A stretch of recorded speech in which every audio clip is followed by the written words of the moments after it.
Eu quero convidar vocês a abrirem a Bíblia no livro de Ageu. É um profeta do Antigo Testamento. Ageu capítulo 1, a gente vai ler do verso 1 ao 11.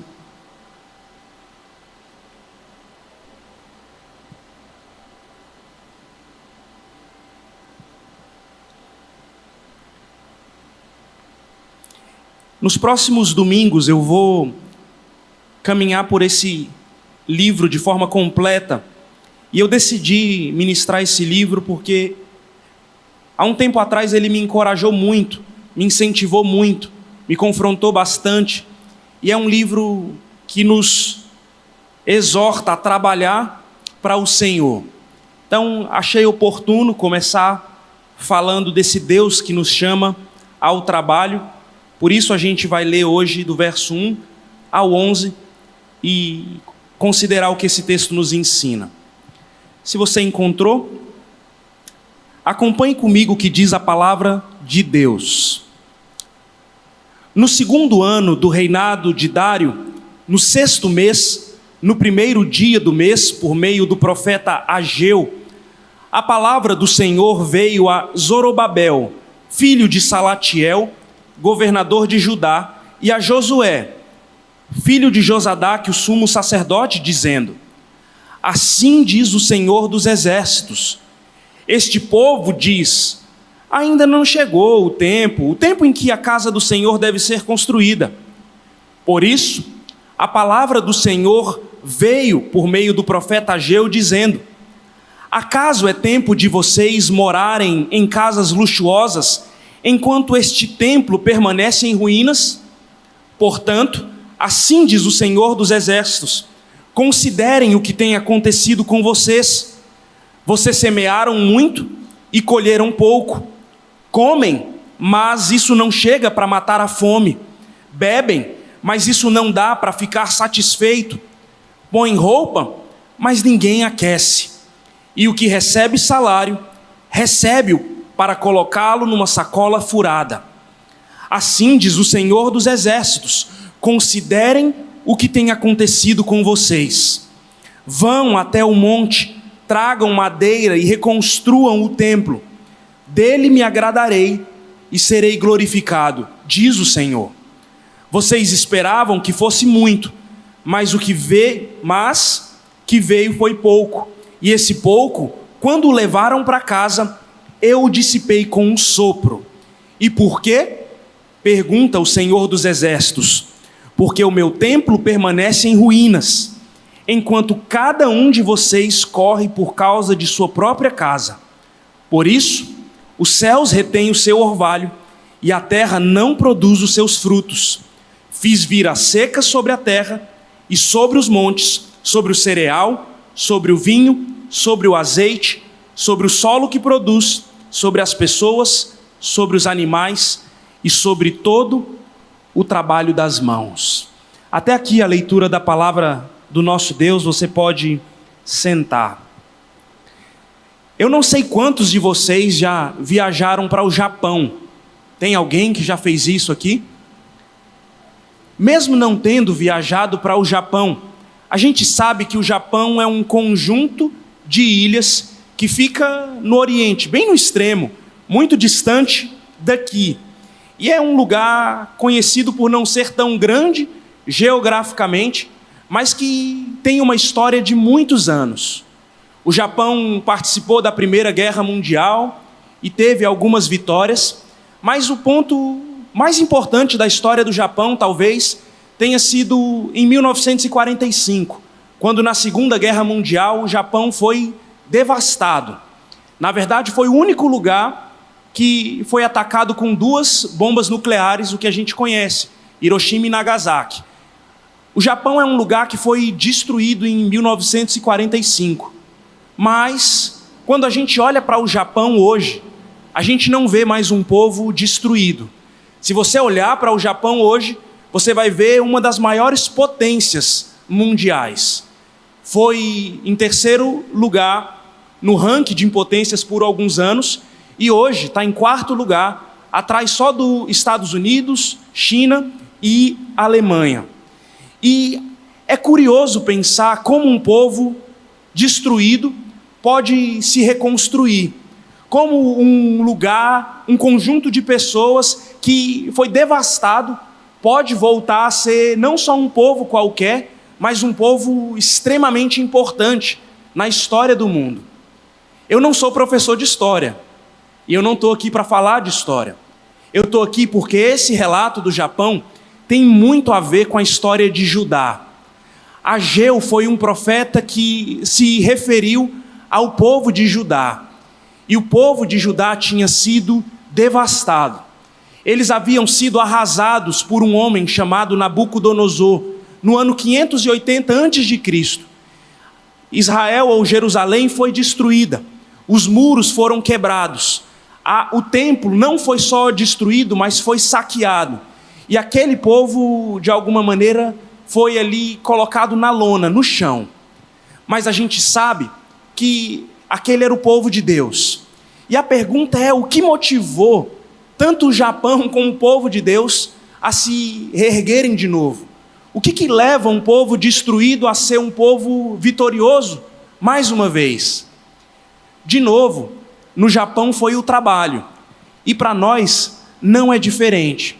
O povo de Deus é um povo chamado para trabalhar, mas não para reconstruir uma pátria, uma nação, mas por algo muito maior e por alguém muito melhor. O povo de Deus é um povo chamado para servir o reino de Deus, para servir o Senhor do universo. A gente foi chamado a trabalhar, a erguer as mãos, a ter uma vida dedicada à obra de Deus. E assim como Judá foi chamada aqui por Ageu ao trabalho, é nesse caminho que eu quero pensar com vocês essa noite. Através desse texto, eu quero que a gente considere que é a palavra de Deus que nos desperta a trabalhar. Há um tipo de despertamento entre os cristãos diferente, que vem de alguém fora de nós, que vem do próprio Deus. Esse texto, de uma maneira muito preciosa, vai nos mostrar essa noite que a palavra de Deus nos desperta a trabalhar. A pergunta é: de que maneiras a palavra de Deus pode despertar o povo de Deus a trabalhar? E eu quero então destacar algumas maneiras pelas quais a palavra de Deus nos desperta a trabalharmos por um reino muito maior, pelo reino de Deus. Em primeiro lugar, eu quero destacar que a palavra de Deus nos desperta a trabalhar confrontando as nossas desculpas. Olha comigo mais uma vez, com a sua Bíblia aberta, o verso 1 e o verso 2. O texto começa dizendo que no 2º ano do reinado de Dário, no 6º mês, no 1º dia do mês, por meio do profeta Ageu, a palavra do Senhor, o quê? Veio a Zorobabel, filho de Salatiel, governador de Judá, e a Josué, filho de Josadaque, o sumo sacerdote, dizendo: assim diz o Senhor dos exércitos, este povo diz, ainda não chegou o tempo em que a casa do Senhor deve ser reconstruída. O povo, de alguma maneira, que recebeu essa palavra, não tinha acabado de chegar na terra de Jerusalém. Por um decreto de um rei persa, um grupo havia sido liberado dessa escravidão ou desse exílio e já estava em Jerusalém há cerca de 20 anos. Deus, de alguma maneira providencial, libertou parte do seu povo que estava escravo naquele período, ou na verdade exilado naquele período, para retornar para Jerusalém. E quando aquele povo chegou, eles logo começaram a reconstruir. Esdras diz que eles lançaram os alicerces do templo. Eles queriam reconstruir a cidade, que era um símbolo de Deus, um símbolo da presença de Deus. Mas, rapidamente, o projeto de reconstrução do templo foi colocado de lado. Ageu, quando profetiza, fala quase 20 anos depois, no ano 520 depois de Cristo. O que significa, meus queridos, que aquele povo começou o trabalho, mas passou 20 anos olhando os alicerces do templo, sem fazer nada, sem colocar a mão na massa para que as coisas fossem adiante. O texto mostra que aquele povo estava dando desculpas. Eles estavam dizendo que ainda não havia chegado o tempo de reconstruir. E por que tão sério essa desculpa que o povo estava dando? Porque eles adiarem a reconstrução de um templo poderia ser grave diante de Deus. A ideia é que a casa do Senhor, para eles, não significa o que significa para nós hoje.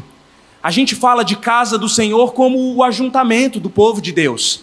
Mas para eles, a casa do Senhor era um símbolo, era de alguma maneira um lugar de encontro que Deus havia preparado para eles se encontrarem com Deus. O templo foi onde a presença de Deus primeiro se manifestou através de uma fumaça. Quando de alguma maneira eles cultuavam no templo, eles tinham a convicção de que Deus estava ali. Houve uma mudança do tabernáculo para o templo, onde ali representava a presença de Deus. Logo, casa de Deus, ou reconstruir a casa de Deus, não era uma busca por conforto, não era só uma questão de ter cadeiras confortáveis para cantar uma música boa, com um som bom, com pessoas bonitas e bem vestidas. A reconstrução do templo como casa de Deus era de alguma maneira uma forma de a presença de Deus ser restaurada no meio deles. Era um símbolo que tinha uma expectativa de que Deus, Ele habita no meio do seu povo.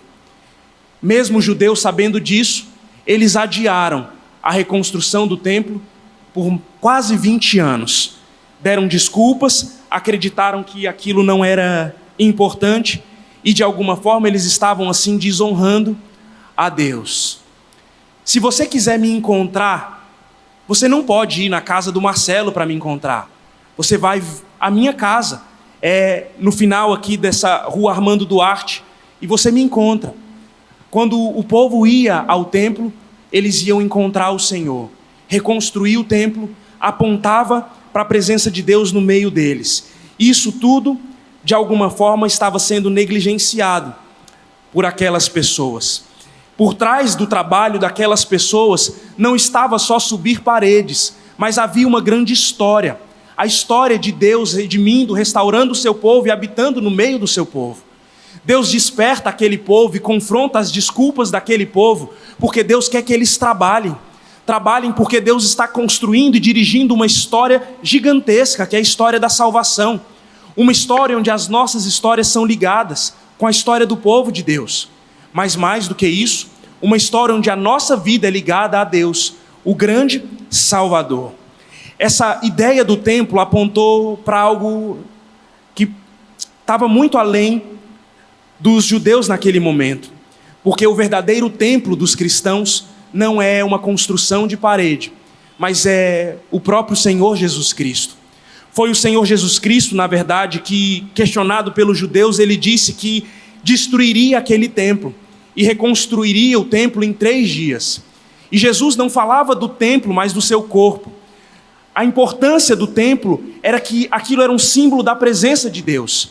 E como Deus está presente no nosso meio, meus queridos, não é mais com paredes, mas é com Deus encarnado. É com o verdadeiro templo que nós temos, o Senhor Jesus Cristo, que veio ao mundo, que habitou entre nós, cheio de graça, cheio de verdade. É Ele que nos mostra a glória de Deus. É olhando para Cristo que nós estamos na presença do Senhor. Quando olhamos para Jesus, nós vemos o próprio Deus. E era importante que aquele povo, naquele tempo, trabalhasse, para que um novo tempo, o tempo da era messiânica, o tempo de Cristo chegasse, para que nós conhecêssemos a presença de Deus em nós e através de nós. Deus projetou muitas coisas para serem símbolos, sombras do que um dia haveria de ser. E o templo nada mais era do que uma sombra de Cristo. Nós hoje conhecemos ao Senhor Jesus Cristo e sabemos que Ele é a certeza de que nós podemos estar aqui e ter a convicção de que a presença de Deus está aqui. Não porque as paredes são bonitas, mas porque o Deus encarnado, Filho de Deus, Senhor Jesus Cristo, habitou entre nós e nos revela o Pai. A gente precisa olhar para um relato como esse e parar um pouquinho e pensar o tanto que a gente olha para a salvação como uma obra egoísta e individualista. A gente fala de salvação não pensando na grande obra que Deus está fazendo no mundo. A gente fala de salvação pensando só no que Deus fez na minha vida. A gente pensa num Deus que salva a mim, quando eu levanto minha mão, num Deus que faz a vontade dele na minha vida, realiza os propósitos dele em mim, que conduz a minha família, os meus amigos e coisas parecidas. Mas antes de Deus ter uma história pessoal com cada um de nós, Deus tem uma grande história, meus queridos, que começou antes da gente existir, que começou com o projeto dele reunir um povo e de chamar um povo para si. Você só experimenta a presença de Deus quando a sua pequena história é unida com a grande história da salvação. Quando você entende que o seu trabalho, que o seu labor, a sua luta, que o seu servir a Deus não é algo que te aproxima de Deus, mas é um resultado disso. Quando você entende que por causa de Cristo, você foi introduzido diante e na presença do Senhor, e agora você deve servi-lo e amá-lo. A nossa vida, a nossa salvação não é uma coisa só individual, a gente fala disso, e é verdade que ela é pessoal, mas ela sempre tem um olhar mais amplo. Aquelas pessoas precisaram trabalhar para que nós conhecêssemos o verdadeiro Deus. Do mesmo jeito que nós somos chamados a trabalhar hoje, para que outras pessoas conheçam o verdadeiro Deus, o verdadeiro templo de Deus, que é o nosso Senhor e Salvador Jesus Cristo. Esse é o primeiro confronto aqui. A palavra de Deus, ela derruba as nossas desculpas. Não há desculpa para um filho e para uma filha de Deus não trabalharem. Não há desculpa para ele não servir, uma vez que ele foi alcançado e aproximado pela presença de Deus através de Cristo Jesus. Você já parou para pensar em como a sua vida ela deve cooperar para essa grande história da redenção? Já parou para pensar que Deus não chamou a gente só para estar aqui nesse bairro e ter uma vida confortável vindo aos cultos no domingo, mas Ele quer que a gente viva de uma maneira que a gente testemunhe algo que Ele está fazendo no mundo inteiro? O nosso Deus não é bairrista, Ele não escolhe uma cidade ou um povo agora apenas. Ele tem um povo espalhado em todos os lugares do mundo, que proclamam o nome de Cristo, o verdadeiro templo, a verdadeira representação da presença de Deus no nosso meio. Deus derruba as nossas desculpas para que a gente possa trabalhar. Mas a palavra que confronta as nossas desculpas, ela é capaz de ir no mais íntimo do nosso coração. E aqui, Ageu ainda nos mostra que a palavra de Deus nos desperta ao trabalho também, em segundo lugar, revelando as nossas prioridades. Olha comigo aí o verso 3 e o verso 4 do texto, onde Ageu diz assim: por isso, a palavra do Senhor veio por meio do profeta Ageu, dizendo: acaso é tempo de vocês morarem em casas luxuosas, enquanto esse templo permanece em ruínas? Veja, aquele povo não estava parado de tudo, eles estavam trabalhando, e a vida deles era conduzida basicamente por agronomia e talvez pecuária. E o texto nos mostra aqui no verso 6 e em outros lugares que o povo estava desenvolvendo a vida. Eles tinham plantado, eles tinham de alguma forma semeado, eles estavam se organizando, eles estavam se preocupando com a vida deles, com o desenvolvimento do trabalho deles, mas eles estavam deixando algo importante de lado. No verso 6 o texto diz: vocês semearam muito e colheram pouco, comem, mas isso não chega para matar a fome, bebem, mas não dá para ficarem satisfeitos. Vocês põem roupa, mas ninguém aquece. E o que recebe salário, recebe-o para colocá-lo numa sacola furada. Embora aquele povo estivesse trabalhando, eles estavam experimentando uma escassez gigantesca. Eles, na verdade, é como se eles fizessem e nunca alcançassem algum padrão bom de viver, algum padrão bom de satisfação. Até parece a maneira como a gente vive, né? Às vezes, trabalha e parece que nunca chegou lá. Eles estavam passando por isso. Mas a questão aqui é que isso não veio do acaso. Esse tipo de escassez aqui vem das mãos do próprio Deus. E a gente percebe isso nos versos seguintes, quando no verso 11 o texto diz: fiz vir a seca sobre a terra e sobre os montes também. Deus fez vir seca sobre o cereal, sobre o vinho, sobre o azeite, sobre tudo que produzia e sobre as pessoas. Deus estava disciplinando aquele povo. Deus estava indo contra aquele povo, porque as prioridades deles estavam totalmente desconectadas do Senhor. Ao invés de reconstruírem o templo, de trazerem para perto de si a presença de Deus, aquele povo se dedicou e trabalhou e ganhou dinheiro para construir as suas próprias casas e viverem de forma confortável, enquanto Deus estava sendo desonrado, enquanto a casa de Deus estava sendo debochada pelos inimigos de Israel, enquanto, de alguma maneira, o povo era envergonhado e o nome de Deus também no meio disso tudo. A palavra de Deus expõe aqui as prioridades daquele povo para revelar que o problema era o coração deles. Eles não estavam com o coração no lugar certo. Não era escassez que não os fazia trabalhar, era porque eles desejavam outras coisas que não o Senhor. É porque eles queriam mais o conforto deles do que a glória de Deus. É porque eles queriam mais o próprio bem-estar, uma vida toda confortável no sentido de terem segurança, chamada estabilidade, ao invés de procurarem a honra e a glória do nome do próprio Deus. E isso é o que a gente pode chamar de quebra da aliança. Deus tinha uma aliança e tem uma aliança com o seu povo. A aliança não é como a gente conhece hoje. A gente fala de aliança pensando em um contrato, onde eu me caso e amanhã eu deixo de ser casado só porque eu fui ali no cartório e passei os papéis. É diferente com Deus. A aliança que Deus faz com o seu povo é uma aliança onde Ele é um Deus soberano. Nós somos como se fôssemos escravos. Deus diz o que nós precisamos fazer. E Ele diz, se vocês obedecerem, vocês têm vida e bênção. Se vocês desobedecerem, vocês têm maldição. O grande problema é que se a aliança quebra, quem quebra a aliança precisa morrer. E aqui a gente vê quem quebra a aliança com Deus. O povo estava quebrando a aliança com Deus, porque estava priorizando outras coisas que não eram a glória de Deus. Meus queridos, não é só aqui que a Bíblia fala de prioridades. Não é só aqui que a Bíblia mostra que as nossas prioridades, elas apontam muito para o lugar onde está o nosso coração.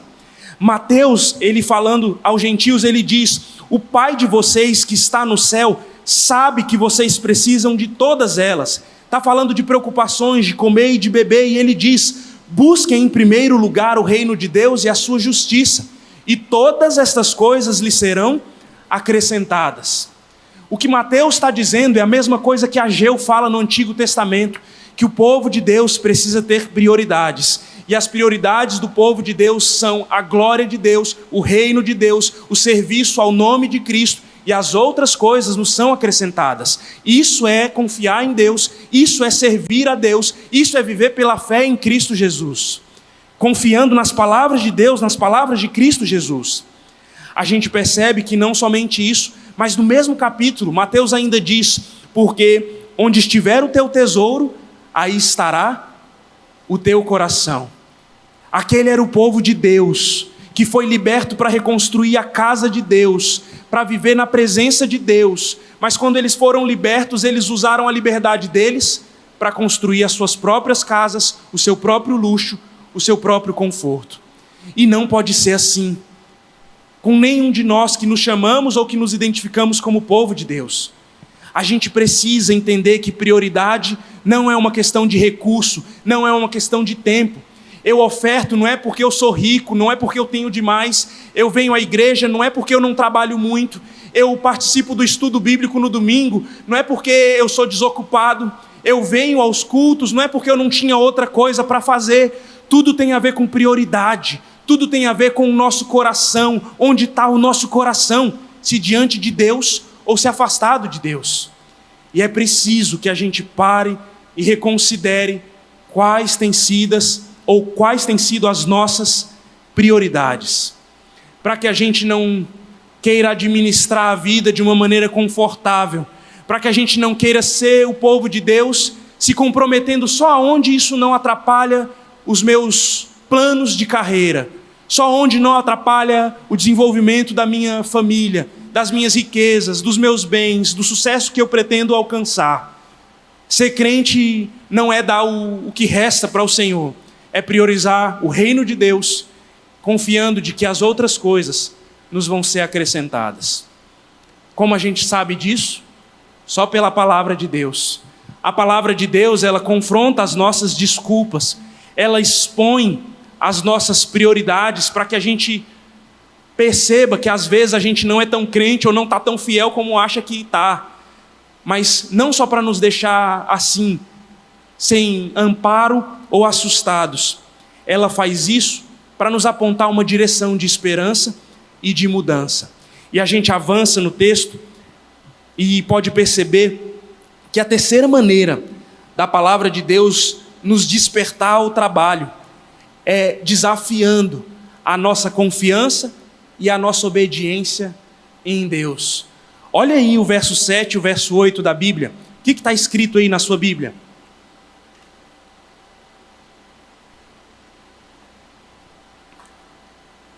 Assim diz o Senhor dos Exércitos: considerem o que tem acontecido com vocês.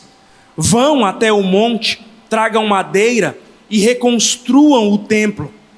Dele me agradarei e serei glorificado, diz o Senhor.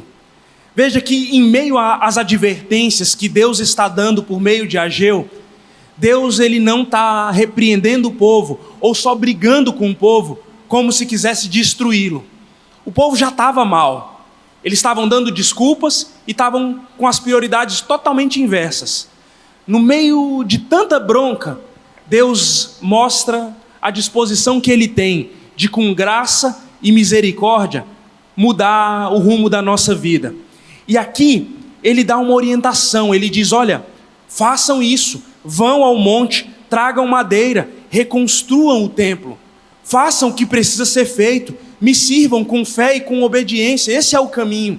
É isso que aponta para nós o Evangelho nesse texto. E não só aqui, mas por 2 vezes na leitura, a gente vê Ageu falando: considerem o que tem acontecido com vocês.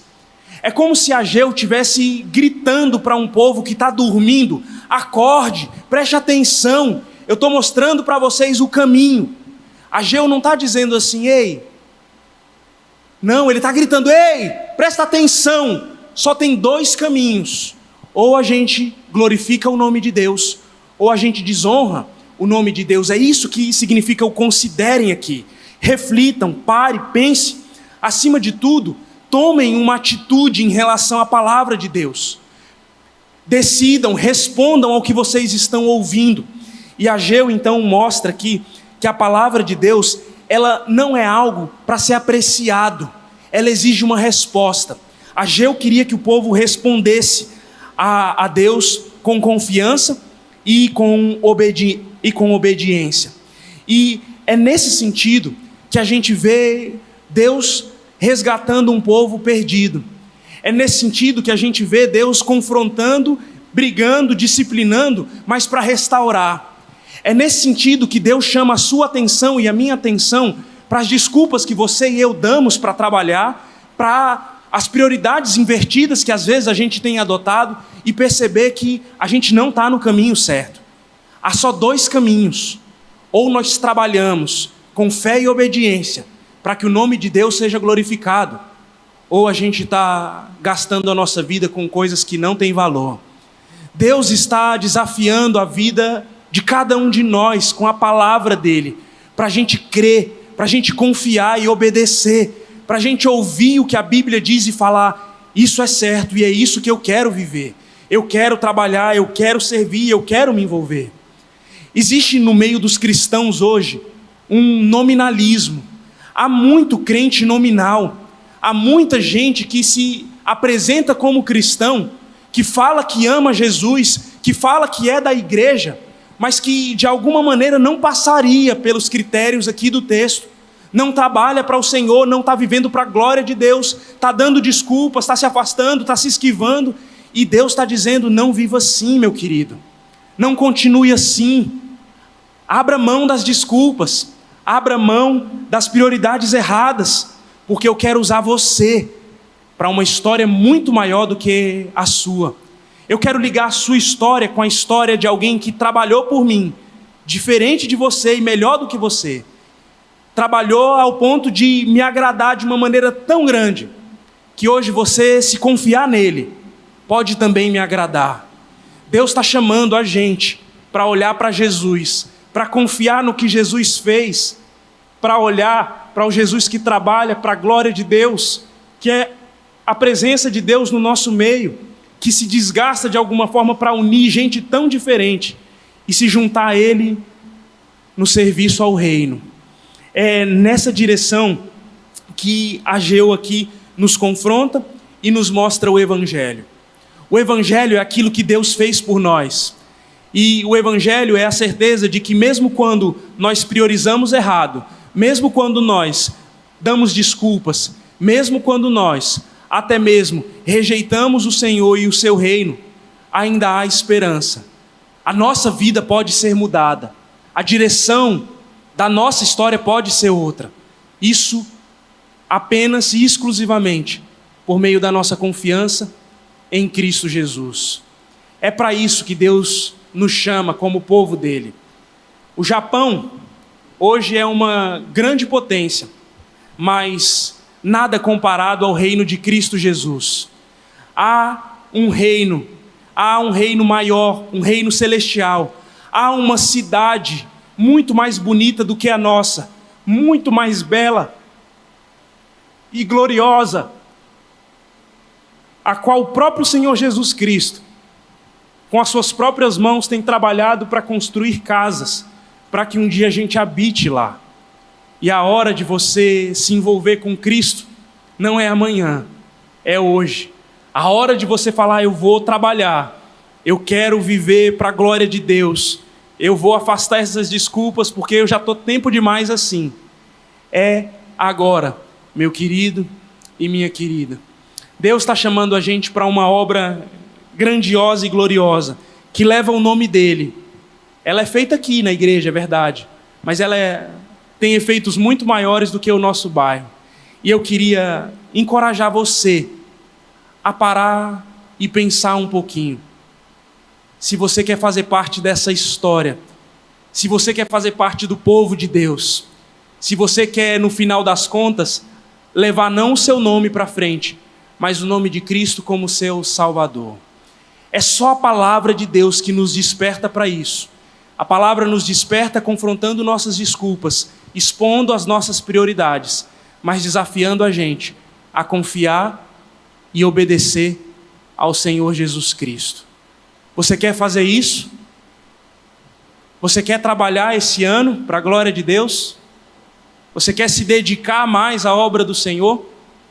Eu queria que você orasse e que você desse uma resposta a Deus diante do que você ouviu.